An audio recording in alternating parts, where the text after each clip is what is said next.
kayaknya.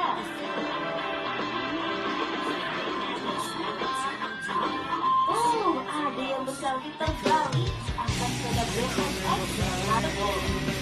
Pertama kan yang pasti pengen memperkenalkan ikon kota Palembang ke publik, karena berhubung saya bisanya di BMX, jadi dengan BMX inilah saya berusaha untuk mengenalkan apa yang ada di kota Palembang.